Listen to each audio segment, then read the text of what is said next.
Malaki ang kinikita ko sa bawat post ko tungkol sa online sugal, kaya hindi ko akalaing isang tao lang ang magiging dahilan para tuluyan ko itong itigil dahil, Dear Ate Ann, tawagin niyo na lang po akong Jessa at itago na lang ang tunay kong pangalan.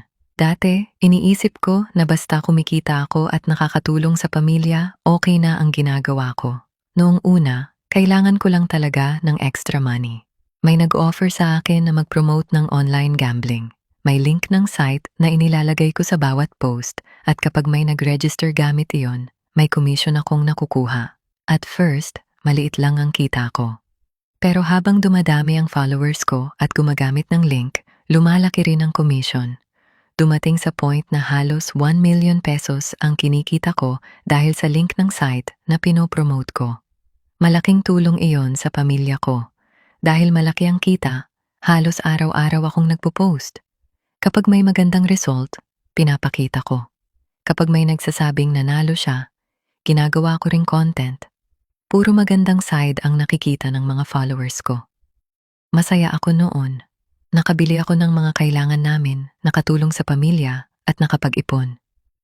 Lagi kong sinasabi sa sarili ko na choice naman ng mga nakakakita kung susubukan nila o hindi. Hanggang isang araw, may isang lalaki na pumunta sa akin. Hindi ko siya kilala at hindi rin siya galit. Gusto lang daw niya akong makausap. Sinabi niya na matagal na raw niyang nakikita ang posts ko. Dahil doon, ginamit niya ang link na pinopromote ko at nagsimulang sumugal. Noong una, maliit lang daw ang pera niya.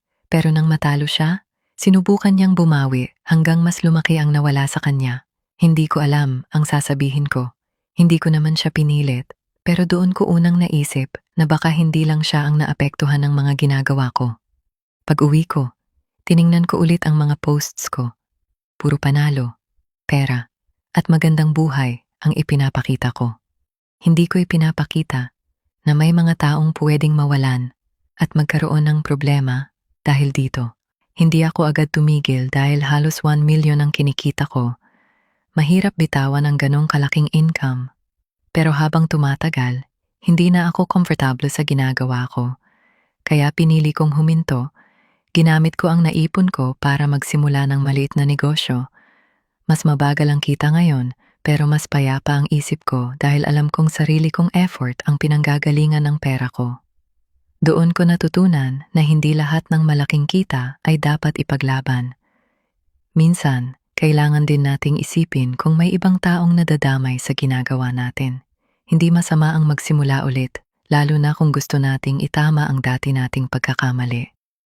Ate Ann, kung kayo po ang nasa situation ko at halos 1 million ang kinikita nyo pero alam niyong may ibang taong maaaring maapektuhan, pipiliin nyo rin po bang bitawan ang malaking income at magsimula ulit sa sariling negosyo?